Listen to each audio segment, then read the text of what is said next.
Leaders exist and must function in the space between opposing forces. Being human and leading humans are two wildly different concerns, aren't they?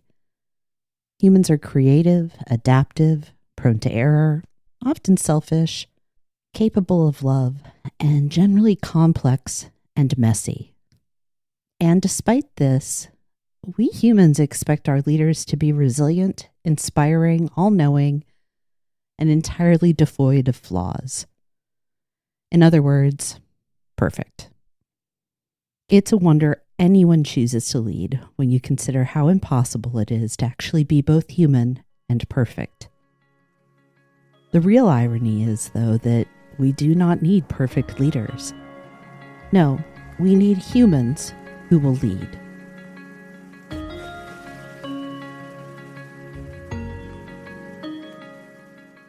Let me start by explaining what I believe leading like a human entails.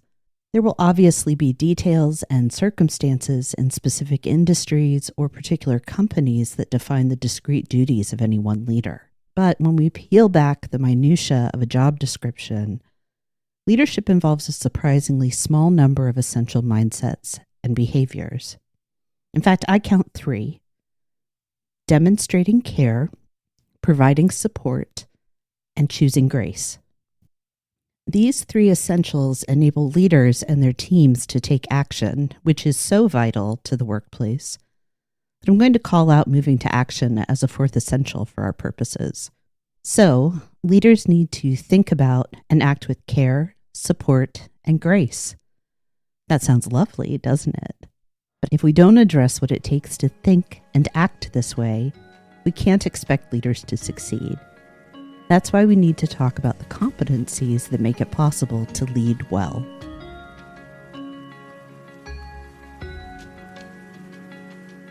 Welcome to the Well-Led Podcast. I'm your host, Kate Johnson, owner of 123 Limited. I'm excited to start this year exploring the competency that lays a solid foundation when it comes to leadership: vulnerability. I hear you. What about political savvy or financial know-how? What about resource management? What about real-world professional skills and experience? Yes, of course. Abilities like business acumen can be important, but really good leadership, the type worthy of being followed, begins with being vulnerable. Let me back up just a little. One thing I want to be sure to make clear in this podcast is that all good leadership begins with self-leadership. You can't lead a team if you can't manage yourself. There will always be a starting point for the good leader that sits inside their own mind or heart. One theme we will revisit again and again here is self-awareness, the practice of observing and understanding the self. To observe and understand, we must first uncover. So self-leadership begins with uncovering or revealing yourself. This is a choice to be exposed and open, which is the meaning of vulnerability. Vulnerable has its root in the Latin word vulnus, meaning wound. It carries an additional meaning of defenselessness. It is the act of making weakness visible. To be clear, though, vulnerability is not nakedness. Instead, it is acknowledgement. I have flaws and soft places that can be hurt. What does this have to do with leadership? Well, for one, vulnerability connects us to one another because it touches on our innate and human fear of being hurt or harmed. Leaders work through connections, and being vulnerable allows you to create those connections. All leadership relationships involve a power imbalance. Leaders have responsibility and authority that can directly impact employees' well-being and livelihoods. And because of this, the building blocks of trusting, healthy relationships can be hard to find and use. What vulnerability grants you is a means to level the playing field, so to speak. When a leader chooses vulnerability, it demonstrates to the team that they are dealing with a real person. Let me share a story. Several years ago, I hired a new employee and had a beautiful plan to orient her to the team and her new duties. And on her third day, we discovered that I'd forgotten to prepare for a third-party online training session, but was myself scheduled in meetings all day, so it was straight into the deep end for her. This was not my careful plan. It was not the prepared and competent leadership I wanted to provide. It felt like a disaster. But she was fine. More than fine, actually. She stepped right in, figured everything out, and generally did exactly what I'd hired her to do. I still apologized profusely and at length. I was ashamed. And her response? It's nice to know you're human. I certainly am. I just didn't want her to discover it so soon. In truth, I wanted to be seen as perfect for just a little while. You know, there are any number of leadership theories. They come in and out of fashion like shoes. Many have merit, but the worst of all is the great man theory. In essence, it tells us that some men are, as Shakespeare says, born to greatness. It's the actual worst, and fundamentally wrong. No one is born knowing how to lead. I repeat, no one. This should be a comfort to us all. It means that we can learn how to lead in spite of, or maybe because of, our humanity. The failures, strengths, all of it. We can lead. When I made and owned my mistake, I chose honesty and vulnerability. It was hard. It hurt my pride and left my ego bruised. And you know what? I'm so glad I did. Facing my weakness in that moment not only created a connection with my new employee, it made it easier for me to bounce back the next time I made a mistake. Because of course I made more mistakes. I'm only human.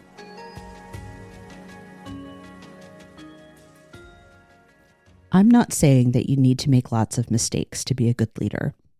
We all know it will happen regardless. I am saying that part of being a good leader is to be the first to admit to the mistakes you do make, and the very fact that you are imperfect, that you are capable of error and feeling hurt.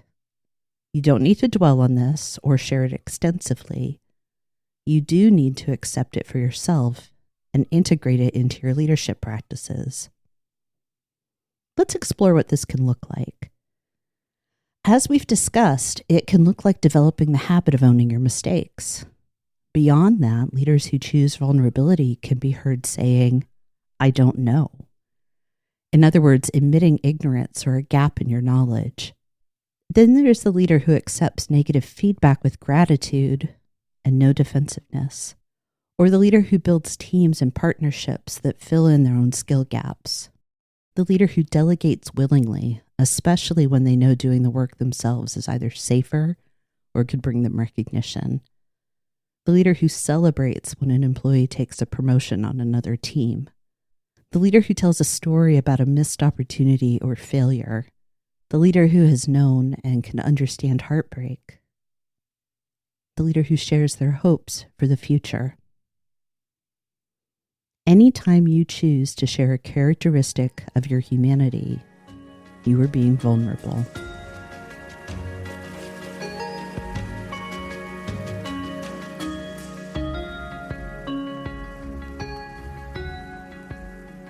So far, we've focused mainly on the choice to be vulnerable. I believe there are emotional and tangible benefits for us when we let ourselves be open with others.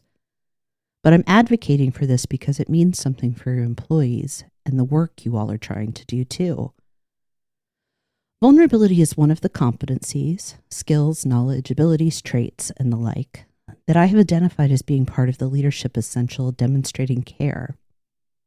You see, my theory is that in order to be a caring leader, you must first be vulnerable. This is because we humans won't open ourselves to the care of someone we feel can hurt us. When you choose vulnerability to demonstrate that you are capable of being hurt, you are signaling that you are like your employees.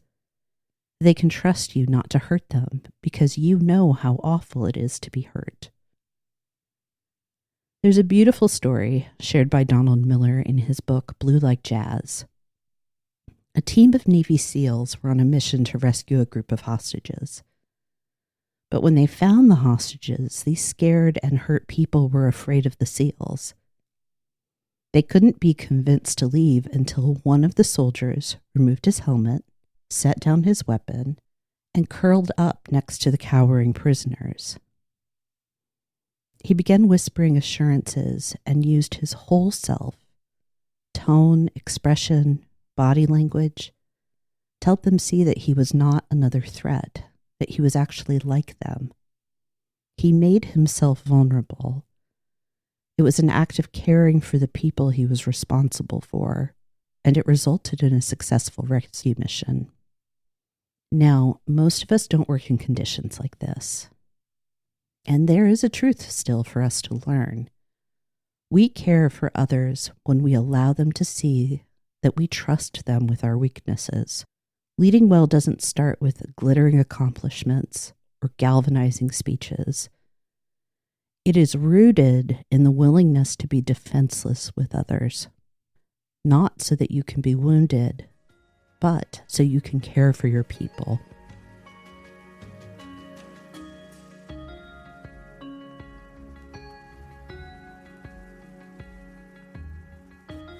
Why do we miss the fact that vulnerability is bravery? Why do we call it weakness? We do so because of fear, because the brave act of vulnerability allows others to see weakness. And our little human precious minds conflate what we see with what is the actual underlying truth. But if we let our more capable hearts experience another's vulnerability, there will be an echo, a resonance, recognition that we are all the same. Choosing vulnerability does risk exposure and even pain, but it also carries a possibility.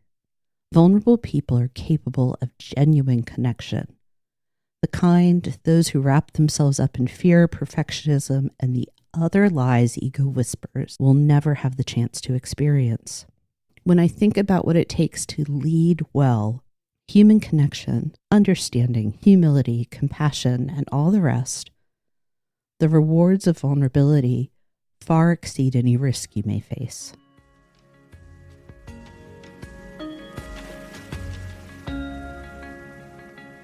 To all of our Comfy Chairs listeners, thank you for your support over the years. To our new listeners, welcome to the Well Led Podcast. I'm Kate Johnson, and I appreciate you making time to think about your leadership practice. If you found this episode useful, you can support the show by following or subscribing on your preferred podcast platform. It helps other leaders find these conversations. And if you're open to it, leaving a quick rating or review goes a long way. We'll be back next Tuesday with an episode featuring other voices sharing thoughts on vulnerability. And later this season, we'll dig into the importance of empathy. If you want updates on episodes, resources, and upcoming offerings from 123 Limited, you can join the newsletter at any time. For more tools and perspectives on leading well, especially in the space where results and humanity meet, visit 123limited.com. Thanks again for being here. I look forward to continuing the conversation next week.